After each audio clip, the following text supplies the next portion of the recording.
Miqtë e mi, përshëndetje. Thonë se vizioni pa vepra mbetet thjesht një ëndër. Megjithatë ëndrat shpesh janë fillesa e mënyrës se si ne të gjithë sillemi. Personazhi i historisë sonë të sotme e kaloi fëmijërinë mbushur me kaq shumë ëndra sa dështoi në shkollë. Sot ai është një njeri që jo vetëm e thot fjalën, por e vata në zbatim duke ndihmuar mijëra njerëz në mbar botën, sepse zemra, mendja dhe jeta e tij u bën të lira nga prangat. Po ndihni të lirë nga prangat të radiodramën më të gjatë në historinë e transmetimeve radiofonike. Këto histori janë prodhuar në Chicago nga Pacific Garden Mission dhe vinë për ju në gjuhën shqipe nga Radio 7 në Tiranë. Sot për transmetim ju ftoj të ndiqni programin me numër 328, programi që ju bën të përballeni me veten dhe të mendoni.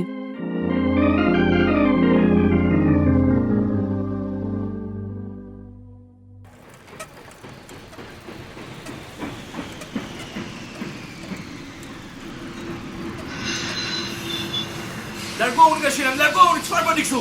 Ku e keni nënën? Perëndi, ndjema! Ejani me një herë këtu. Po si e keni hallin ju, më zoj? A lihen fëmijët kështu në mes të shinave të trenit që të ngasin biçikletën? Nuk e dija se çfarë ishin duke bërë, zotri. E po bëni mirë të mos u andani syt. Sa mirë që po ecja me ngadalë dhe arrita ta ndaloja. Po të isha me shpejtësi tani ata do të kishin vdekur. Personazhi i historisë sonë të sotme ishte më i madhi nga 3 djemt dhe në atë kohë mund të ketë qenë rreth 4 vjeç. Kjo nuk ishte era e parë që treni përbënte rrezik për jetën e tij. Në pjesën e parë të kësaj dëshmie me 2 pjesë do dëgjojmë se si Harold Whitmer u bë i lirë nga prangat.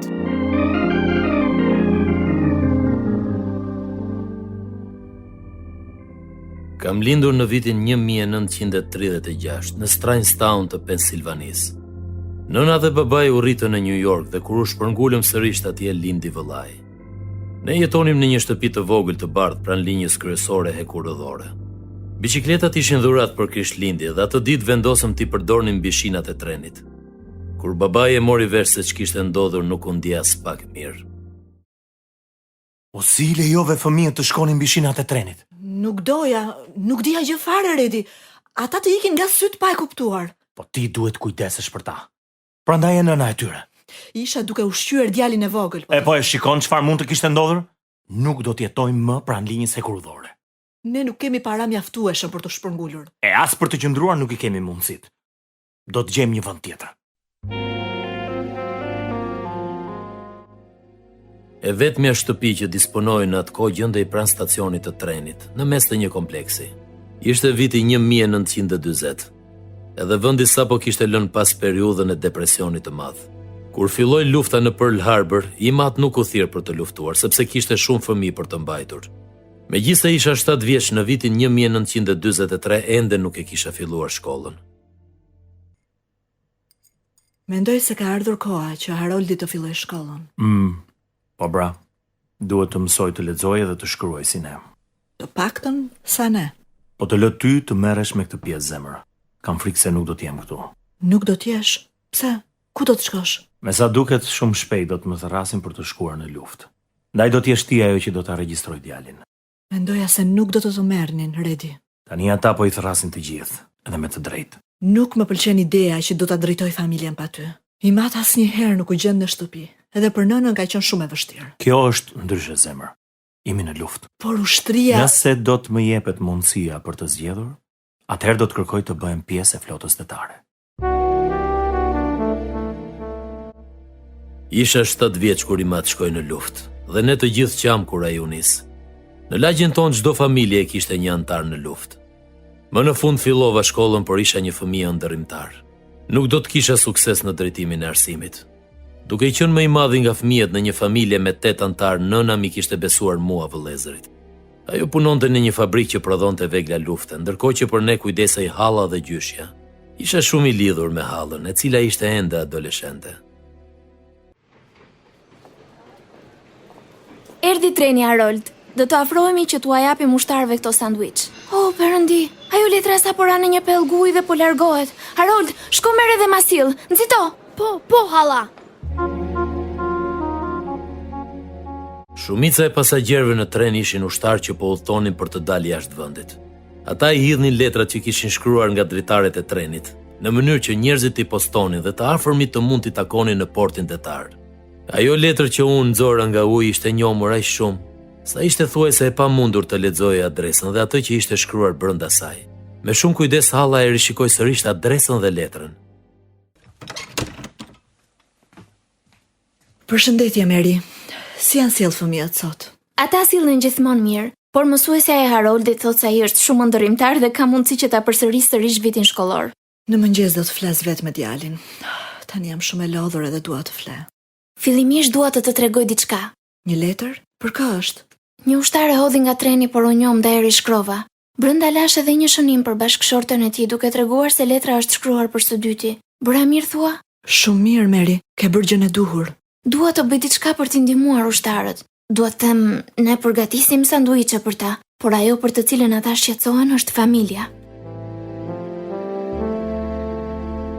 Koha kalon pa u kuptuar kur je fëmijë, por gjërat që ndodhin kthehen në kujtime, ashtu si atë ditë kur na erdhi një letër.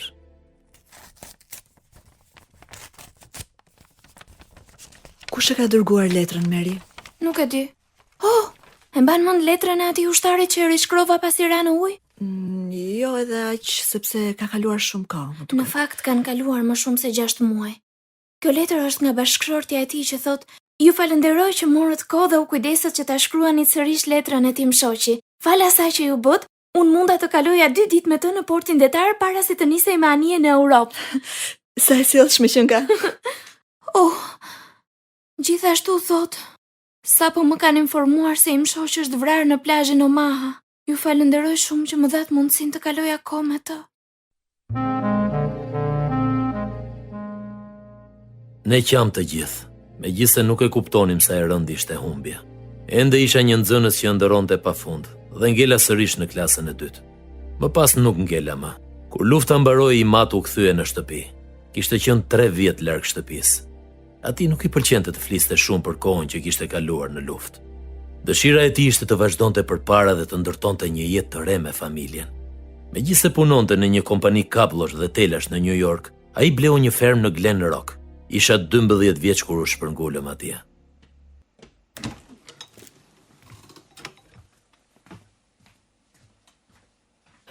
Sa e vjetër është kjo shtëpi prej druri? Shumë e vjetër. Mund të them se është 50 vjeçare. E po, mund t'i bëjmë disa rregullime. Fillimisht duhet të lidhim energjinë elektrike. Edhe ujin. Këtu kemi një pus. Duke përdorur energjinë elektrike, mund të vendosim një pompë që të kemi ujë të rrjedhshëm. A do të kultivojmë në një gjë, babi? Po, Harold, po. Do të kultivojmë ty edhe vëllezërit e tu. Ky është vend mjaft i mirë për të ushqyer familjen. E ka me të vërtetë, o ba! Mirë. Do të kultivojmë drithra edhe disa kafshë. Gjithnjë kam dashur të kem një fermë. Edhe tani kemi një tokë të madhe 65 akër. Kështu ti birë, si më i madhi që je, do të plugosh tokën edhe do të mbjellësh bim. Po si? Ne kemi kuaj edhe një plug. Kështu mund të mësosh. E si do t'i ushqejmë kafshët? Mund t'i kullotim. Po ashtu unë do të sjell produktet e mbetura të pazarit. Zemër, ky është një vend i mrekullueshëm për të rritur fëmijët. Është e vërtet, por ka nevojë për shumë punë. Ejani jashtë, ejani që të shihni kafshët. Kemi lop, dera, rosa, pata, madje dhe pula afrikane.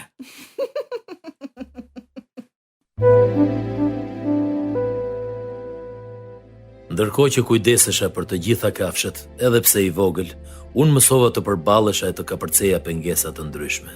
Fëmijët e tjerë ishin ende shumë të vegjël për të punuar, dhe çdo ditë babai shkonte në qytet për të punuar.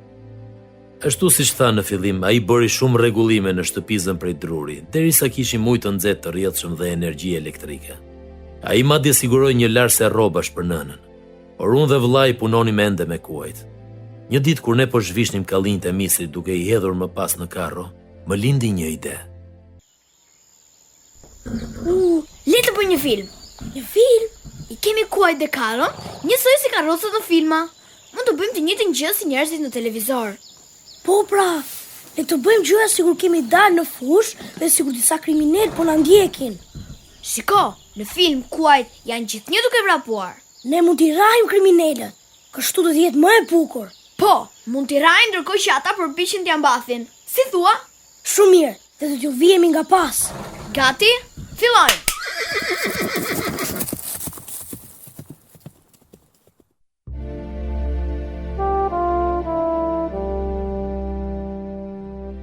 Atë ditë kuajt u tërbuan dhe vrapuan në të gjithë fushën së bashku me karron që kërcente sa lart poshtë pas tyre. Filmi ynë pati sukses, por atë natë kur po hanim darkë babai ishte shumë i heshtur. Djema, e mblodhë të gjithë misrin sot? Thuaj se të gjithë. Shumë mirë. Do ta përdorim si ushqim për kafshët këtë dimër. Zemër, do t'i shesim kuajt. Pse do t'i shesim? Nuk e di çfarë ju ndodhi këtë pasdite. Kanë vrapuar në të gjithë fushën edhe desh më kaluan sipër. Oh, Perëndi. Nuk dua që t'ju ndodhë dhe një gjë djembe.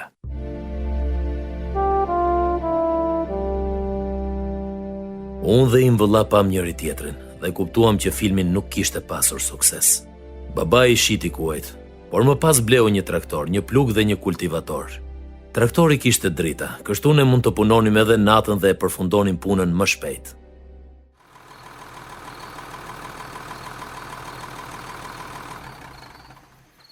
Rregullove? Po, ishte shumë e lehtë. Mirë. Je ndihmë e madhe për ne, Harold. Nuk e di çfarë do të bënim pa ty. Traktori ta lehtëson shumë punën. Atëherë duhet të ta ul rrogën. Oh, jo. Babi, po kursej para për të bler një makinë. Shumë mirë, Bir. Mendon se do të ishte mirë që vitin tjetër ta lija shkollën? Do të jem 16 vjeç atëherë. Ti e ke në dorë. Nuk jam shumë mirë me mësime. Mësuesit më kalojnë vetëm për të më hequr qafe. Unë nuk e kam bërë shkollën e mesme dhe po ashtu as nëna jote. Kur të blej makinën, mund të filloj të punoj në New York? Më pëlqen të ndihmoj këtu, por nuk dua të jem fermer gjithë jetën time. Si ti jetë më mirë për ty, Harold? Sidoqoftë, shpresoj të më ndihmosh me punën në fermë. Sigurisht që po, babi. U lidha shumë me Timat gjatë atyre viteve. Por ai pinte fundjavëve dhe kjo gjë më zhgënjente. Isha në klasën e 8 kur mbusha 16 vjeç dhe e lash shkollën. Asnjëherë nuk kishim shkuar në kish dhe nuk i kishim vizituar ata që shkonin.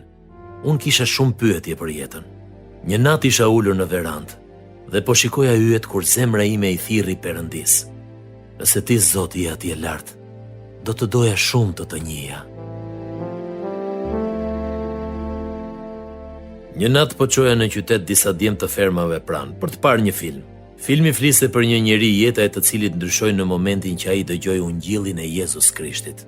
Në fund u bë një ftesë për të bërë lutjen e shpëtimit dhe unë pranova. Por isha më i madhi nga djemdaj, nuk isha i sigurt nëse ata do ta kuptonin këtë gjë. Faleminderit që na solle, Harold. Je shumë i zotit që ke arritur të blesh makinën tënde. Mund t'ju shoqëroj sërish herë tjetër. Po punë, ke gjetur në New York? Ende po kërkoj. Edhe nëse arrin të gjesh gjë, do të jetë shumë rrugë gjatë për të udhëtuar deri në qytet. Por mund të jetoj me gjyshen dhe hallën. Ato jetojnë atje. Unë do të doja shumë të largohesha nga ferma. Po pra, jeta nuk mund të jetë thjesht punë. Po filmi si të duk sonte? Këtë pyetje do t'ju bëja dhe unë djema. Mua nuk më duk kush e di se çfarë. Mendoni se është e vërtetë ajo që tha predikuesi në fund, që ne mund ta njohim Perëndin? Shiko, ai ishte i sigurt për atë që po thoshte. Ajo që dua të them është se nëse fjalët e personazhit në film do të ishin të vërteta, atëherë jeta do të merrte një kuptim tjetër.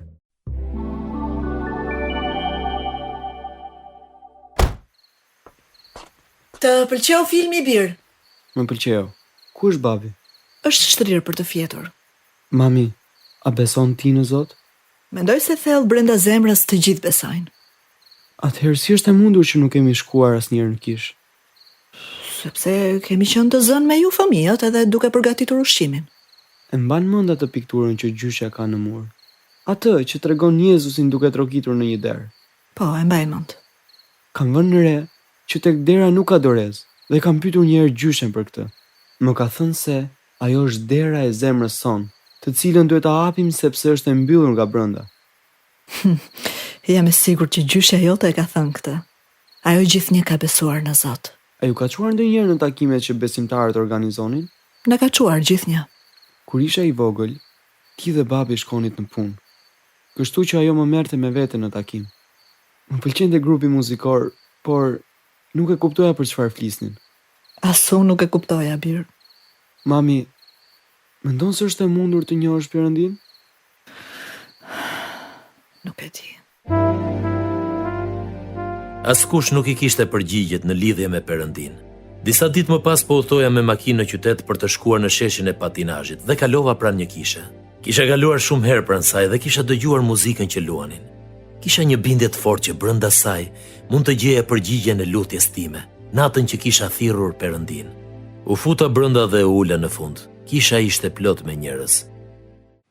Kisha menduar të predikoja një mesazh profetik nga libri i zbulesës, por kam ndjesinë se duhet të ndaj nga Ungjilli i Gjonit, kapitulli 3.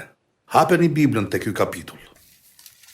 Kapitulli 3 i Ungjillit të Gjonit na flet për Nikodemin, një burr i cili kërkonte Perëndin. Njerëzit e kërkojnë Zotin në vende të çuditshme, por Nikodemi shkoi tek Jezusi natën, tek personi i duhur. Ai kishte dëgjuar për mrekullitë që Jezusi kishte bërë, për 5.000 njerëzit që kishte ushqyer me vetëm 5 bukë dhe 2 peshq, për shërimin e të verëbrit e të njeriut me dorë të tharë dhe për ngjalljen e të vdekurve. Por Nikodemi donte të dinte më shumë. Jezusi i tha atij se duhet të rilindte. Ai tha: Në të vërtet po të them se nëse një nuk lind përsëri, tani kalojmë tek vargu 16 që thot: sepse Perëndia e deshi aq botën, sa dha birin e tij të vetëm lindurin, që kushdo që beson në të, të mos humbas, por të ketë jetën e përjetshme. Nëse dëshironi të njihni Perëndin, kthejeni syt nga Jezusi, sepse Perëndia nuk e dërgoi birin e vet në botë që ta gjykojë botën, por që bota të shpëtohet me anë të tij. E shihni miqtë e mi, Perëndia na do kaq shumë sa bërë një rrugë për ne që të shkojmë tek ai, nëpërmjet birit të tij. Duke qenë se të gjithë jemi mëkatar, nuk ka asnjë mënyrë tjetër për të shkuar tek Perëndia. Nuk mund të bëhemi aq të mirë sa të shkojmë vetë tek ai. Fillimisht, duhet të shkojmë tek kryqi dhe të pastrohemi. Gjaku i Jezusit na pastron nga mëkatet. Është mister, por kjo është rruga që Perëndia zgjodhi për të na shpëtuar. Mbase sonte këtu është dikush që ende nuk ka rilindur. Nëse është kështu, atëherë le të vi këtu përpara dhe t'i kërkoj Jezusit ta shpëtoj, ndërkohë që ne do të këndojmë. Le të çohemi të gjithë në këmbë. E dija që ai po fliste për mua, por nuk lëviza nga vendi, as kur të tjerët u ngritën në këmbë për të kënduar. Në kish kishte qindra njerëz, por askush nuk doli përpara. Kur dëgjova vargun e fundit, kuptova se duhet të merrja një vendim. Dola përpara për të pranuar Krishtin. Asnjëherë më parë nuk isha parë ndonjë që të bënte këtë gjë dhe nuk e kisha idenë se çfarë duhet të bëja. Të gjithë ishin të prekur ndërkohë që po dilja përpara. Bir, dëshiron ta pranosh Krishtin si shpëtimtarin tënd? Po, dua. Valla Charlie do të shpjegoj se si të shpëtohesh. Si të quajnë? Harold Whitmer. Harold, e beson që je mëkatar? E besoj. Atëherë ti e pranon atë që Perëndia thot tek letra e Romakëve, kapitulli 3, vargu 23, sepse të gjithë kanë mëkatuar dhe nuk e arrin lavdinë e Perëndisë. Por Perëndia gjeti një zgjidhje për mëkatin. Ai thot: sepse paga e mëkatit është vdekja, por dhurata e Perëndisë është jeta e përjetshme nëpërmjet Krishtit Jezus, Zotit ton. Po më ndjek, Harold? Sigurisht që po. Ti e dëgjove pastorin pak më parë kur citoi fjalët e Jezusit që tha: sepse Perëndia e deshi aq botën sa dha birin e tij të vetëm lindurin, që kushdo që beson atë të mos humbas, por të ketë jetën e përjetshme. Tek libri i zbulesës, kapitulli 3, vargu 20, Jezusi tha: ja, unë qëndroj tek dera dhe trokas. Nëse dikush dëgjon zërin tim dhe hap derën, do të hyjë tek ai dhe do të ha darkë me të. Gjyshja ime ka një pikturë për këtë. Perëndia gjithnjë kërkon që t'i shpëtojë ata që janë të humbur, por ti duhet të hapësh derën e zemrës për të. Jezusi dëshiron të hyjë në zemrën tënde dhe të jetojë atje përgjithmonë. Tani e kuptova. Nëse ti i rrëfen mëkatet e tua dhe i kërkon Jezusit të të shpëtojë, Perëndia premton se do ta ndryshojë jetën tënde përgjithmonë. Bibla thot: prandaj nëse dikush është në Krishtin, është një krijesë e re. Të vjetrat shkuan. Ja, të gjitha u bën të reja. Jam gati t'i rrëfej mëkatet dhe ta pranoj Krishtin në jetën time. Vazhdo atëherë. Ai po të pret. Perëndi, më fal për mëkatet që kam bërë. Hyr në zemrën time dhe më shpëto. Në ato momente e kuptova shumë mirë që isha bërë një krijesë e re, sepse më përshkoi një paqe e papërshkrueshme. Harold, tani je biri i Perëndisë. Në Bibël thuhet: por të gjithëve atyre që e pranuan, ai u dha pushtet të bëhen bijë të Perëndisë, atyre që besojnë në emrin e tij. Të falenderoj. Falenderoj Jezusin. Ai vdiq në kryq për mëkatet e tua. Merre këtë. Është Ungjilli i Gjonit. Kur të shkosh në shtëpi lexoje. Ky libër do të të ndihmoj të kuptosh atë që Perëndia ka bërë për ty sonte. Nuk i tregova asgjë për problemin që kisha. Kisha kaluar nga njëra klasë në tjetrën pa ditur të lexoja, por duke u thuar në shtëpi atë natë u ndjeva i lirë. Kisha paqe brenda meje. Kishte shumë njerëz në sheshin e patinazhit? Nuk shkova fare atje. Nuk shkove? E pse? Sepse shkova në Kish. Në Kish? Ç'kërkoje atje? Mami, por shumë kohë më kanë munduar pyetjet që kam pasur për Perëndin, dhe kur po kaloja pranë Kishës, e dija shumë mirë që brenda saj do të gjeja përgjigjet. Predikuesi foli për rilindje në frymën e Perëndisë. Ai na tha se Jezusi ishte përgjigja, rruga e vetme për të shkuar tek Perëndia, sepse ai vdiq në kryq për mëkatet tona. Në fund të shërbesës, të gjithë ata që donin ta pranonin Krishtin, u ftuan të dilnin përpara Kishës. Kam dëgjuar edhe më parë për këto gjëra. Nuk e dija çfarë duhet të bëja, por dola përpara. Një burr më shpjegoi çdo gjë, kështu u luta dhe e pranova Krishtin. Nuk mund ta përshkruaj me fjalë se çfarë ndodhi, por tani ndihem ndryshe, shumë ndryshe. Mendoj se kështu ndihesh kur i lind. E po, gjyshja jote do të gëzohet shumë kur ta marr vesh këtë. Mami, Zoti të do, edhe ti duhet të rilindesh. Nuk ta them dot se sa mirë ndihem. Më vjen mirë për ty bir, por bëj kujdes. Është e lehtë të futesh besimit, por pastaj të lind dëshira për të jashtë vendit. Nuk shkova në Kish 2 të diellat që pasuan, sepse nuk dija të lexoja, edhe kisha frikë se mos njerëzit qeshnin me mua. U çudita kur vëlla Charlie erdhi të më takonte në fermë.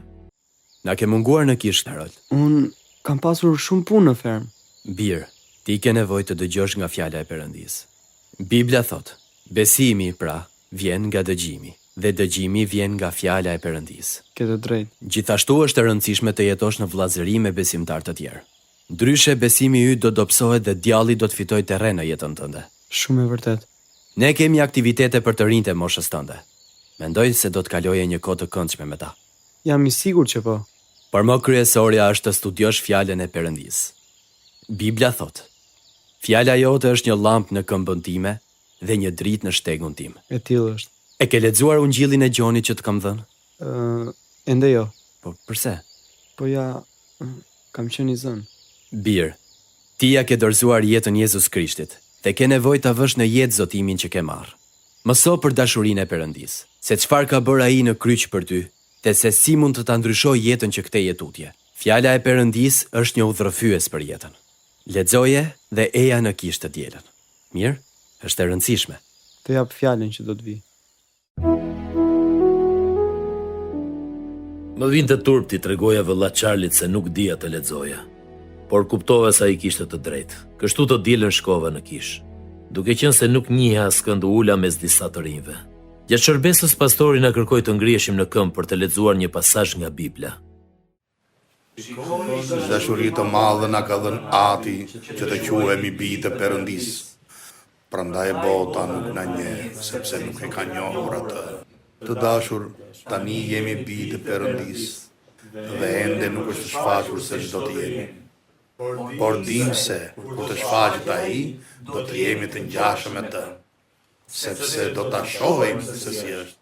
Dhe kushdo që e ka këtë shpresë në të, le ta pastrojë vetën, siç është i pastër ai. Amen. Mund të uleni. Ndihesha shumë në siklet. U ngrita dhe qëndrova pa folur fare, ndërkohë që të tjerët pranë meje lexonin. Vajza që ishte ulur anash meje e kuptoi që nuk mund ta lexoja. Pas shërbesës ajo erdhi të më përshëndeste. Ç'kemi? Jam Fei. Ti je i ri këtu apo jo? Ashtu është. Mbaj mend që dole përpara Kishës përpara 2 javësh dhe u shpëtova. E vërtet, jam Haroldi. Harold, vura re që ke probleme me leximin e fjalës Perëndisë. Nuk lexoj shumë mirë. Unë mund të të ndihmoj. Mundesh? Sigurisht që po. Madje do të ishte kënaqësi për mua. Faleminderit. Shumë faleminderit, Fei. Është pak e sikletshme për moshën time. Mos e vrit mendjen për këtë. Është shumë e rëndësishme ta lexosh Biblën nëse dëshiron të mësosh më shumë për Perëndin. Nuk kam mësuar në shkollë dhe më pas më është dashur të ndihmoj familjen me punët e fermës. Kur mund të fillojmë? Këtë fundjavë. Eja në shtëpinë time dhe do të fillojmë menjëherë. Në programin ton të erësarshme do të dëgjojmë dhe përfundimin e dëshmisë së Haroldit. Dëgjuesi dashur, në Bibël thuhet: sepse po të rrëfesh me gojën tënde Zotin Jezus dhe po të besosh në zemrën tënde se Perëndia ngjalli nga vdekja, do të shpëtohesh, sepse me zemër njeriu beson në drejtësi dhe me gojë bëhet rrëfim për shpëtim, sepse kushdo që do ta thërras emrin e Zotit do të shpëtohet. Nëse keni nevojë për ndihmë në marrjen e këtij vendimi jetë ndryshues, ju ftoj të na shkruani në Radio 7 Kutia Postare 2914 Tiranë, ose mund na dërgoni një email në info@radiovis7.net.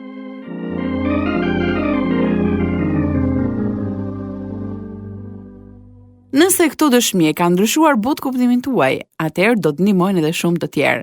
Ndaj mos harroni të tregoni atyre se si edhe kur mund ta dëgjojnë këtë program. Të lirë nga pranga të prodhuar nga Pacific Garden Mission dhe u soll për një gjuhë shqipe nga Radio 7 në Tiranë, për të treguar nëpërmjet historive të vërteta se nëse jeta juaj është bosh, ajo mund të mbushet derisa të derdhet. Do të ishte kënaqësi të dëgjonim se si ka ndikuar këto programe në jetën tuaj. Ndaj mos harroni të na shkruani. Deri herë në ardhshme bashkë, miru dëgjofshim.